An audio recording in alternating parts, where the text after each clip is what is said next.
know who the actor Robert Blake is? Yes. Somebody just came to my house and said, call 911. Suddenly, the news breaks that Robert Blake's wife has been found murdered. Celebrity cases are a nightmare.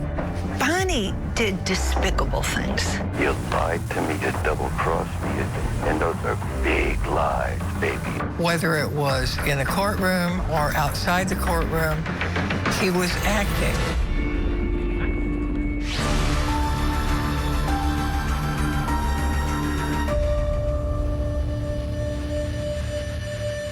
Don't do the crime if you can't do the time. Those were the lyrics from the theme song to the 1970s television series Baretta. In 2001, the star of Baretta, Robert Blake, became a suspect in the shooting death of his newlywed wife. The question was, would he or anyone else do the time for that crime? Studio City is part of the San Fernando Valley, and it was basically a bedroom community for the studios. There are movie studios surrounding it. Robert Blake had lived there for a long time. His property was gated, but it just looks like a nice middle-class neighborhood. It's down the street from the Brady Bunch house, but the Brady Bunch house was much fancier than his house. Robert Blake is an actor. He's a good actor.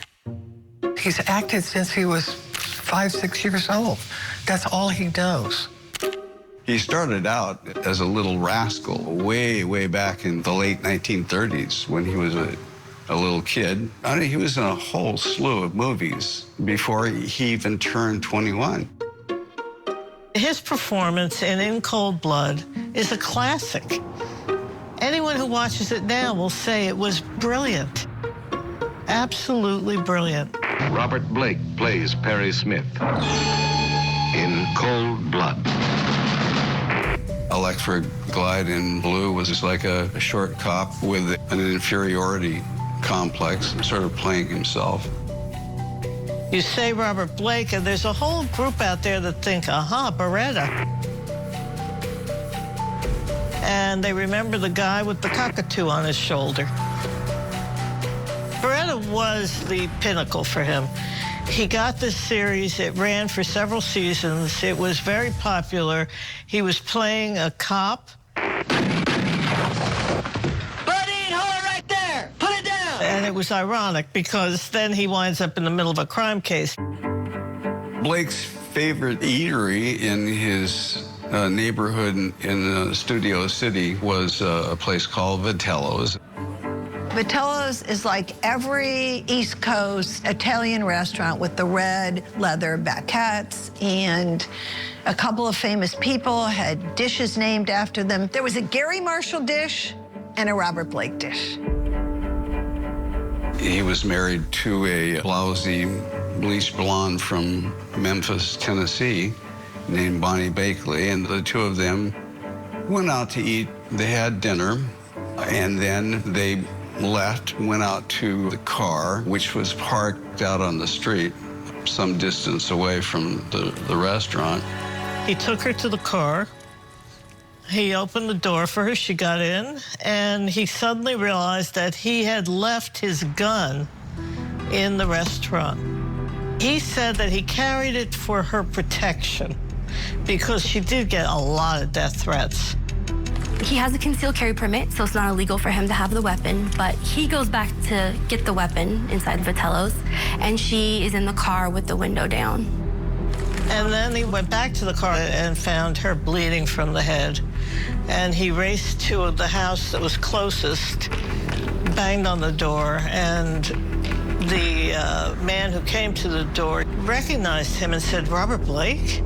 And Blake told him to call 911. Fire permit, upright 30, address emergency. Okay, we need a woman was beat up at the Craft. It's actually. How old is she? How old is she, Robert? 45 years old. She's 45 years old. My wife, get an ambulance, get her. Conscious? Is she conscious, Robert? No. Do you know who the actor Robert Blake is? Yes. Somebody just came to my house and said, call 911. The thing about Robert's behavior that night really weighed in his favor. He tried to get her help. He was very upset. But it's not a normal type murder crime scene because the victim's still alive. So you sort of have to compromise certain aspects of the scene because the priority is for the victim to survive. If she survives or he survives, they get to tell you who shot them. Now, ultimately, we learned that she was shot from outside the car on the passenger side. She was shot in the shoulder. She was shot in the right side of her face. At the crime scene, when Blake is seen on the curb with the police officer, the reports indicated that he was throwing up. At the end of the tape, police walk him to a police vehicle, and they're almost kind of carrying him. I mean, it's very gentle, and they take him to the North Hollywood police station.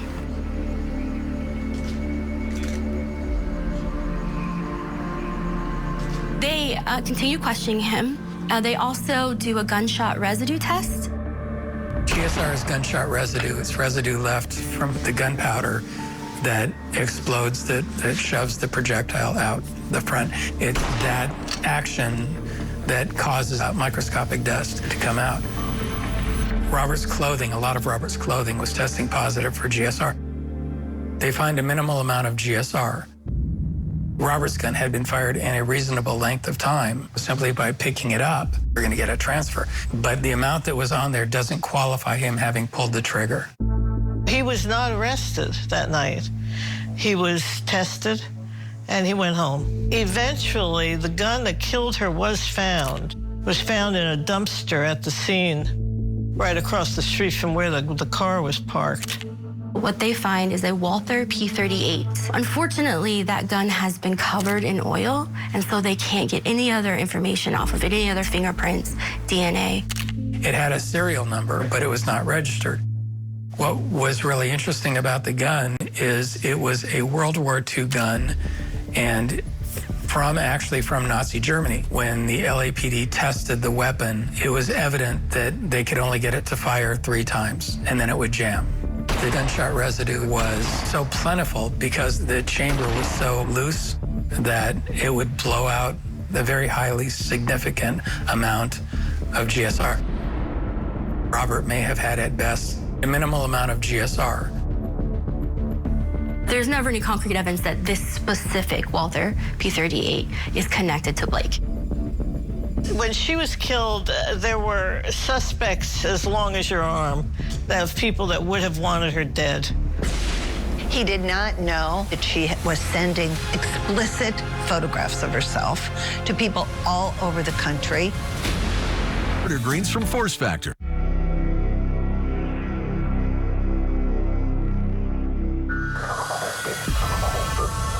Actor Robert Blake and Bonny Lee Bakley were married for just 6 months before she was murdered. But who was she? What was her story?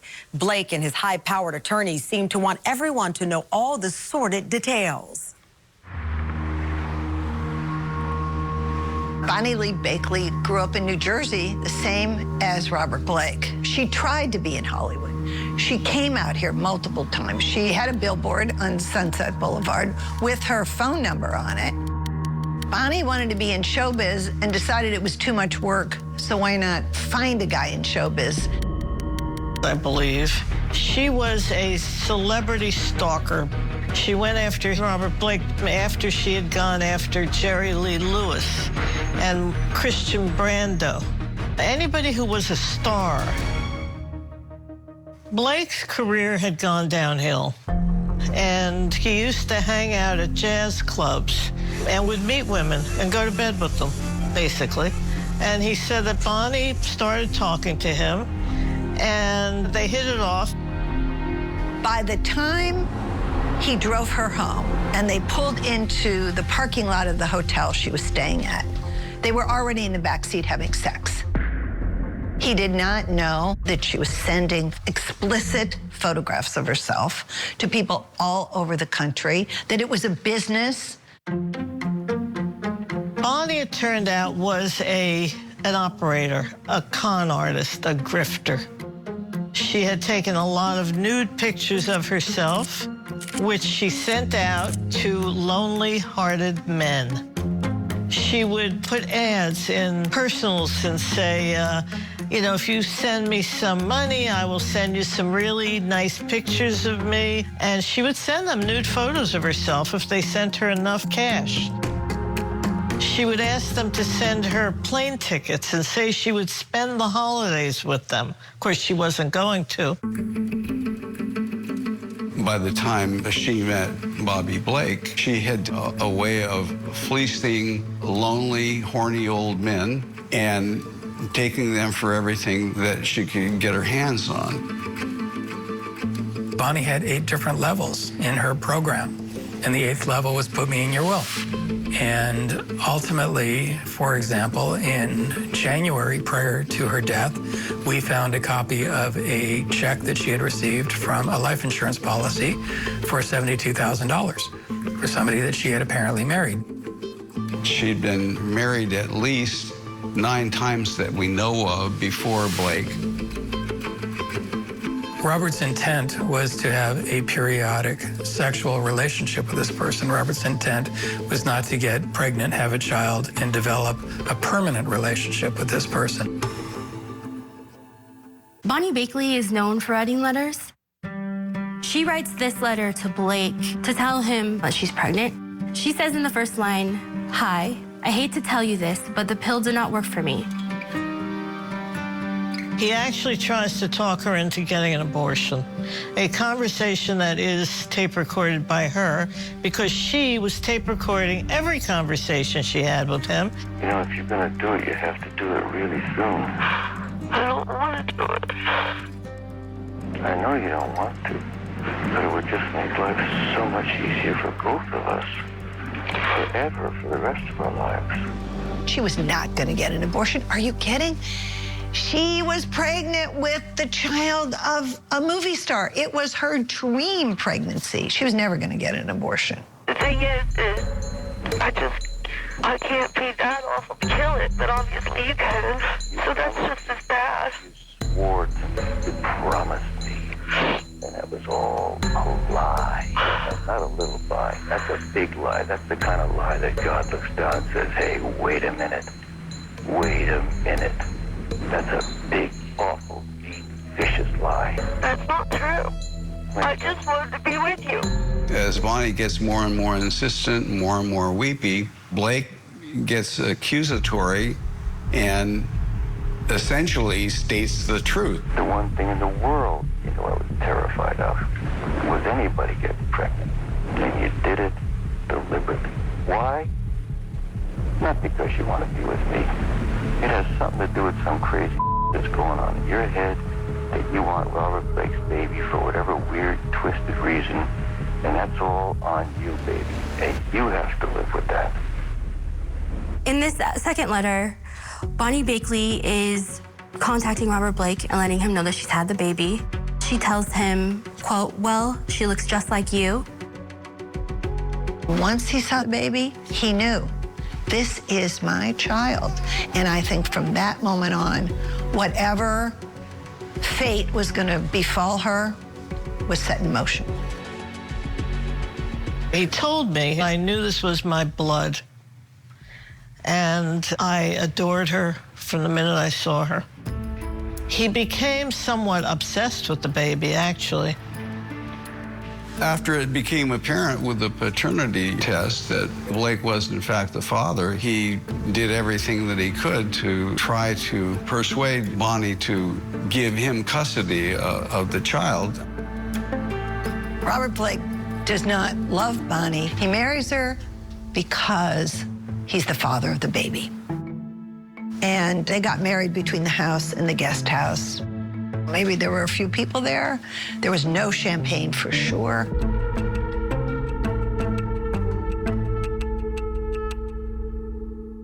He didn't live with her. She lived on another house on his property. He couldn't even stand to have her in his house. That's what he thought about her. Robert Blake wanted Bonny Bakley out of his life, in my opinion, because he felt that she would ruin their child, Rosie. He loved that little girl, and he didn't want anything bad to happen to her. God only knows how many people over the years swore that they were going to get back at her, get even with her, or, get her killed. And Calibrate.com.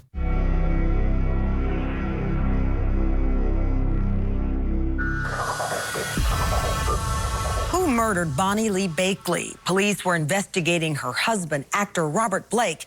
But over the years, Bonny had conned a lot of men out of a lot of money, any one of whom might have wanted her dead. There were so many potential suspects that police were forced to launch a nationwide investigation, one of the biggest in LAPD history.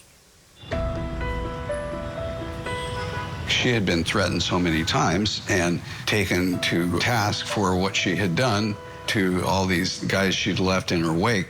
God only knows how many people over the years swore that they were going to get back at her, get even with her, or, get her killed. The police actually traveled all over the country interviewing men who had known her. She had a lot of enemies and a lot of threats. This investigation is easily one of the biggest in LAPD history. They end up traveling to 20 different states. They have 900 pieces of evidence, over 150 witnesses. I believe Bonny created many enemies who would want to take her out.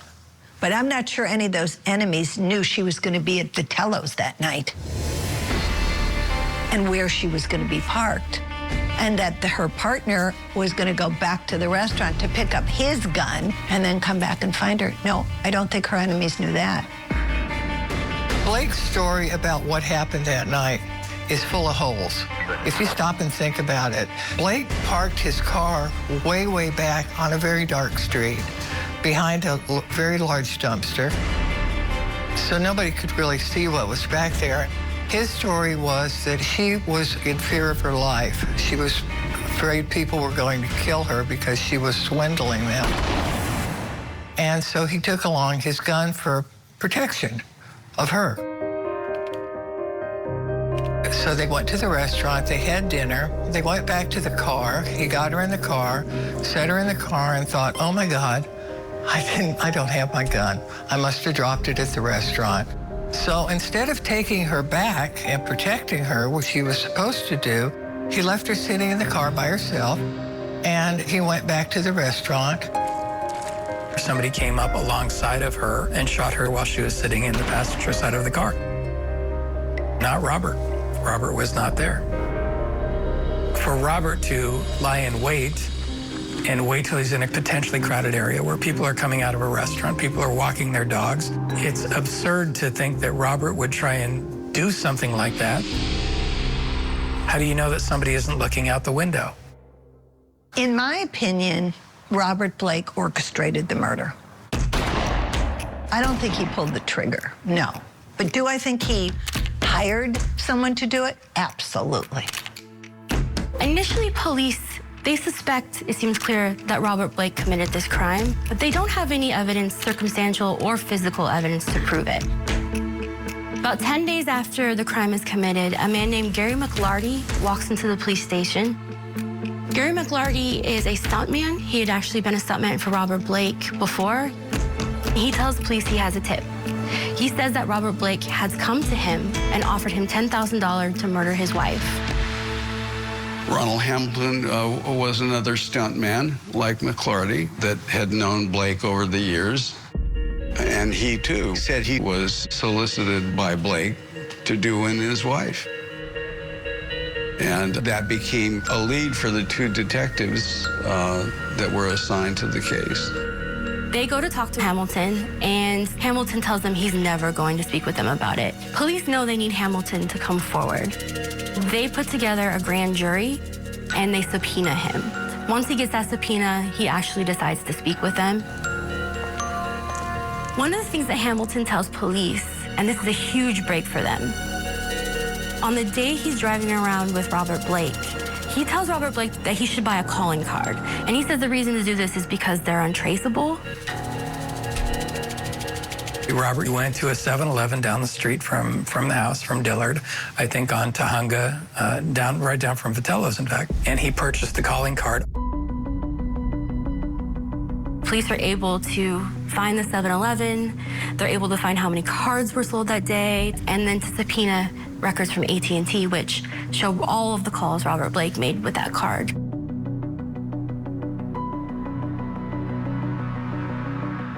The stuntmen were very important to the case. They're the ones that made the case get filed in the first place.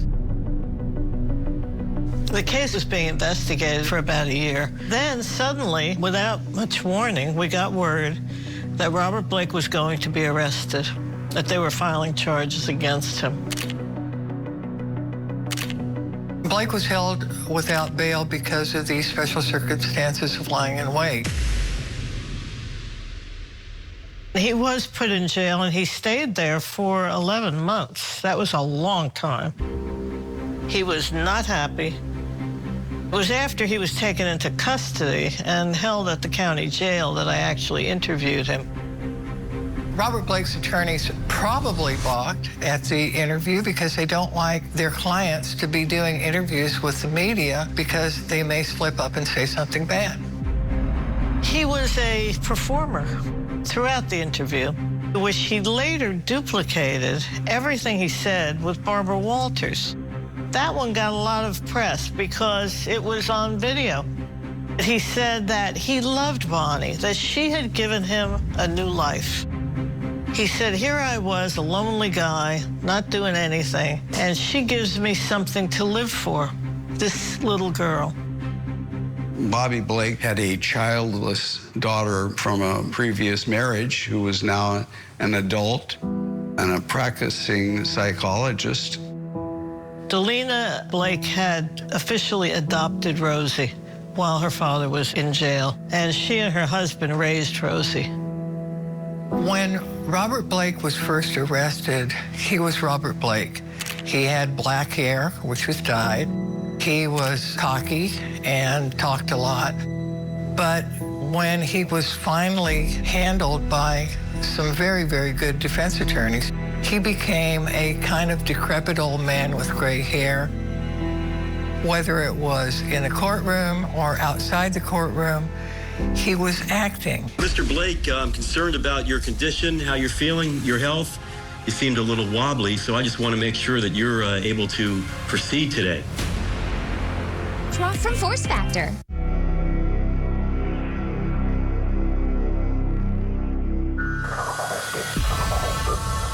Robert Blake's preliminary hearing was a sensational 2-week mini trial with gavel-to-gavel television coverage.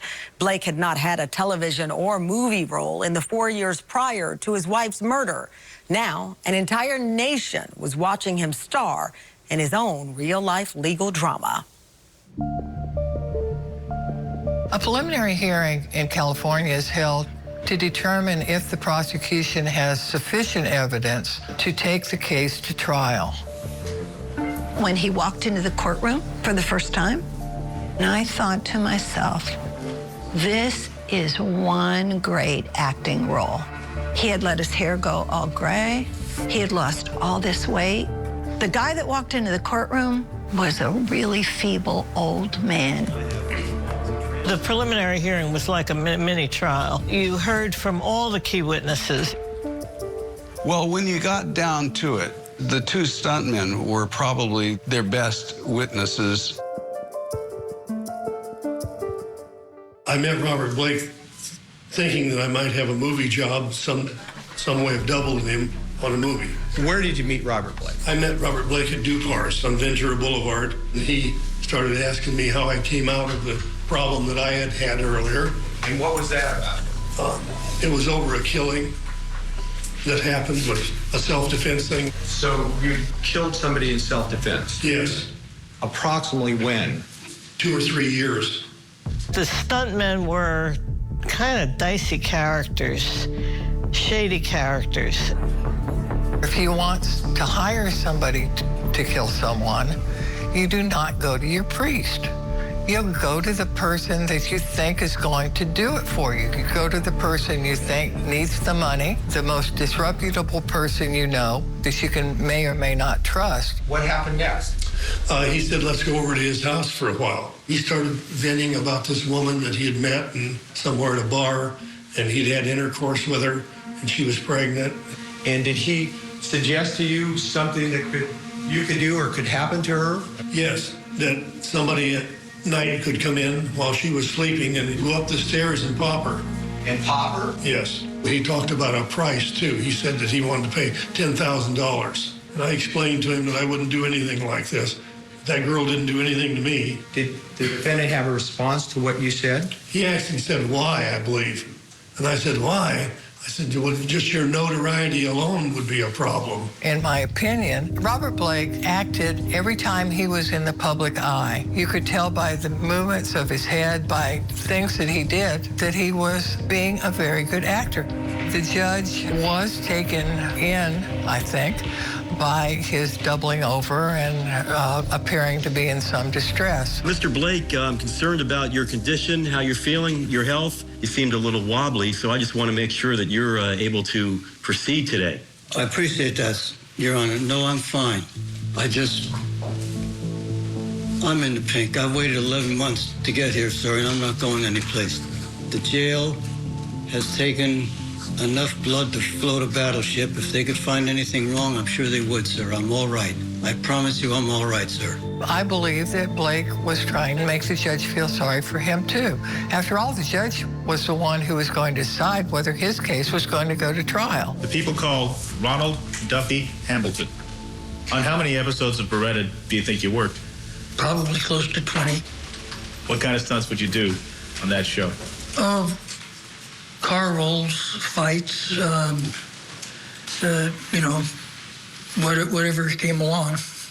The stuntmen were involved in drugs. One was a cocaine addict and one was a meth addict. He started in telling me somewhat of the story about problems that he was having with his wife. He almost immediately started talking about the fact that he was going to have to get rid of her. Do you remember any of the terms that he used to talk about his wife during this trip? He used the words snuff as one of the words that he used. She could be snuffed while sitting in the car. Then what happened? At that point, we drove back to his residence.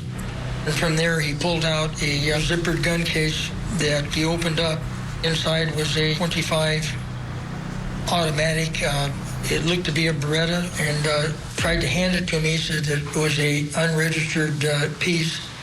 He made the comment that it's a throwaway, and that if I didn't have my own, then this could be one that I could use, of which I did not touch. It appearing to me from the evidence presented the following offenses have been committed, and there is sufficient cause to believe that the defendant is guilty thereof, a violation of Penal Code Section 187. I also believe that solicitations did occur with respect to Mr. Hamilton and Mr. McClarty, and that would be counts 2 and counts 3. The judge found that there was sufficient evidence that the case should be tried by a jury.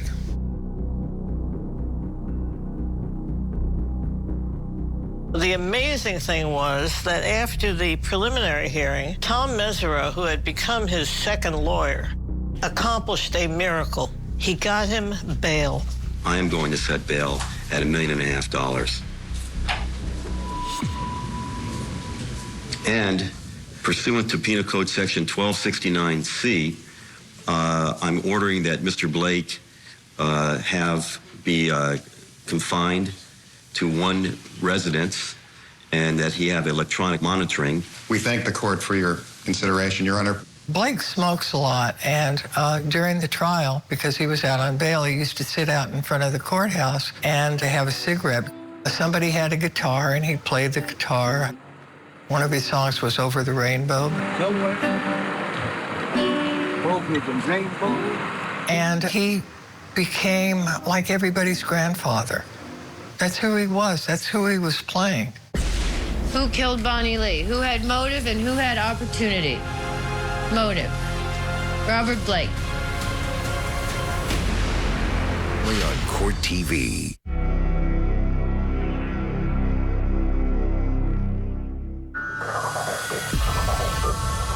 Television cameras were banned for most of Robert Blake's first-degree murder trial. Only the opening statements, closing arguments, and verdict were televised. But there was still plenty of drama to be seen. Blake never took the stand, but both the prosecution and defense found a way to put him in front of the jury. Robert Blake at the trial was like your grandfather, your sweet old grandfather that had never hurt a fly. During the presentation of the people's case, the prosecution will establish that the victim in this case was killed because the defendant wanted sole custody of their child and wanted the baby away from her mother and her mother's family. The evidence will show that the defendant thought that Bonnie's family, Rosie's other side of the family, were low-life trailer trash that all made their living working for Bonnie in her illegal schemes to scam men. The defendant thought her sister, her brother, her daughter were all convicted felons. Shelley Samuels, who prosecuted the Blake trial, was an excellent prosecutor. All the judges knew her and respected her. I'm not sure the jury liked her. The defendant became obsessed with the child and with keeping the child away from Bonnie and her family. Defendant's statements to jailhouse visitors. His jailhouse visits were taped. These are excerpts from those tapes. The only thing I ever say to God is thanks. Yeah. Thanks for the time I had with Rosie. Yeah. Thanks that other family can't get her. When the is all over, no matter what happens, they're gonna be all right financially. Rosie is safe. Those monsters will never get her. That other family. You will see that the defendant hates Bonnie's family. He cannot stand them. But when he goes on TV in February 2003, he lies to Barbara Walters about it. That night, the night of her death, your relationship was a good relationship? Yes. A friendly relationship? Yes. We had a lot to talk about because it was a time when her entire family was going to move to Los Angeles, and everybody was going to have to get situated someplace. So there was a lot to talk about. There certainly wasn't any downside for me. The prosecutor used a clip from the Robert Blake interview with Barbara Walters in her opening statement. She thought that would be great because she used a little clip that made him look bad. The defense said she had opened the door and now they could play the entire interview, which they did. Now, you saw and heard a segment of the Barbara Walters interview. I'd like you to watch and listen to a little more extended version of that. What did I have to lose? You tell me. God gave me the gift of the century. I always thought my life was a home run. I always thought my life was a home run. And all of a sudden, at the end of the trail, I get to put the ball out of the universe. And I'm going to complain? And in a way, this was Robert Blake testifying without cross-examination. He was poised and his usual dramatic self. It's about Rosie. From the second I touched Rosie, it's all about her. The greatest gift in the world, and I'm going to try to mess it up by being selfish. Mr. Blake is charged with shooting his baby. He's charged with personally shooting her. There is no evidence, none. There's no evidence, direct or circumstantial, that he shot Ms. Baker. Mesra was no longer his lawyer, it was Jerry Schwartzbach. And he spoke so softly in court that you could barely hear him. And this was his method, and he was very effective. Without evidence to support their charge, the prosecution has built its case on the facts of two men who were addicted to illegal drugs at the time they met with Mr. Blake. One addicted to cocaine, the other addicted to methamphetamine. Robert Blake's attorneys had a double-barreled defense. One was that Robert Blake adored his little girl, Rosie, and he was afraid that if Bonny Bakley lived, she might taint that child. So that was self-defense of Rosie, would have been one reason The other was that the other dude did it. And look at all the men that she swindled, and look at all the enemies she had. She had made her living for years ripping off older men. She had a criminal record. Robert, he was told, you don't have to marry her to get custody. But he decided that he would. And by marrying her, Rose Lenore Sophia Blake would have her father and her mother in the same place.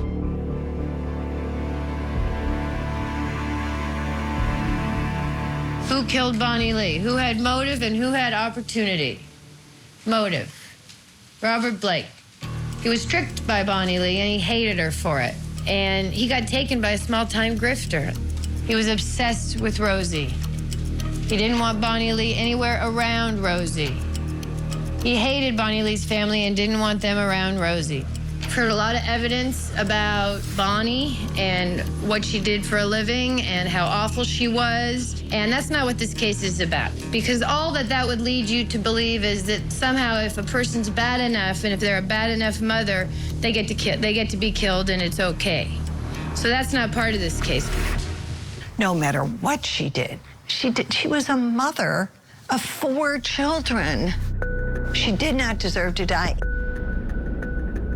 I told you that there was no evidence, none, that Robert Blake shot Bonny Lee Bakley. There's nothing to corroborate that there was a solicitation. Now there's the phone card. And somehow this phone card is supposed to be, well, that's corroboration. Well, what is that corroboration of? It's corroboration that he bought a phone card. So, we know that they convicted Mr. Blake on the night of the murder. They didn't arrest him for 11 months, but they convicted him that night. They haven't proved to you beyond a reasonable doubt he personally shot Bonny Bakley. And I would respectfully submit to you that if you do justice, you will end this nightmare for Mr. Blake, and you will give him back his life. I believe that when you look at the evidence and you look at the instructions in this case, you will see that there is no other verdict. He's there, he has the opportunity, he has the motive. Nobody else in that 1 minute that it took to kill her was there. And for what reason would another shooter leave that gun in that dumpster? Take the chance. Only someone who couldn't leave the scene. The defendant. Thank you. People of the State of California versus Robert Blake. We, the jury in the above entitled action, find the defendant, Robert Blake,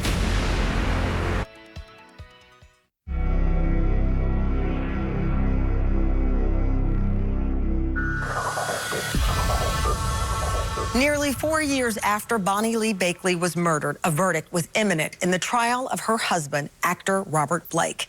The trial took almost 3 months. The jury deliberated 9 days. Now Robert Blake was about to find out if he would spend the rest of his life in prison or walk out of court a free man. All right, we are about to take a verdict, as you know, on the Robert Blake case. And when the verdicts are read, I would ask that there be no reaction. I don't want any hand clapping or yelling or booting. Remember that this is a court of law. Would the clerk please read the verdicts? Superior Court of the State of California, County of Los Angeles. People of the State of California versus Robert Blake.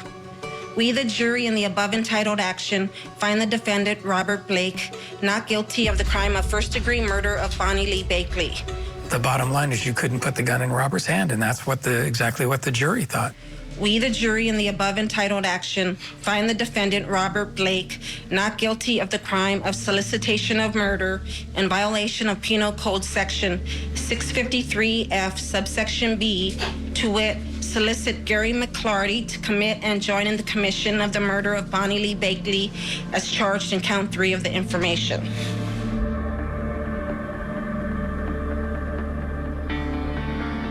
Based on the 11-1 verdict on count 2, 11 votes being for not guilty, it would appear to the court that in the furtherance of justice, a new trial on that count would not result in anything different. So I am dismissing that count in the interest of justice. So now bail is exonerated and his bracelet may be removed and his passport returned to him. Okay, We have the right to remove oh, okay. Okay, whatever. Okay, I guess that's it. The jury also said that they didn't believe the stuntmen. And both of the stuntmen were kind of iffy witnesses. I personally believe their stories, but the jury apparently didn't. And Schwarzbach did a great job in cross-examining them and making them look ridiculous. So this small band of dedicated warriors saved my life. They saved Rosie's daddy's life. If you want to know how to go through $10 million in 5 years, ask me. All you got to do is get in front of what? I'm broke. I know. I need a job. Blake never worked again. He would have liked to. Any of you gaffers got a pair of dikes? It was sad. Cutters, dikes. He's a very gifted man. He was gifted with a talent for acting that was really up there with the best. Barbara Walters, God bless you, darling. I'd have never got out of the joint with you. God bless you, Barbara, wherever you are. The Barbara Walters interview, in Robert Blake's opinion, saved his life. He felt that he could present himself to the American public in such a way that they would think that he was an innocent man, and he did. And I think that he intuitively knew that it was going to work for him. Did he get away with it? Sure. I mean, in some ways he did, in my opinion. But I look at Blake's case against O.J. Simpson, and, you know, it's really interesting to see that both of them got off. But neither of them got off in the civil trials, which do not require proof beyond a doubt.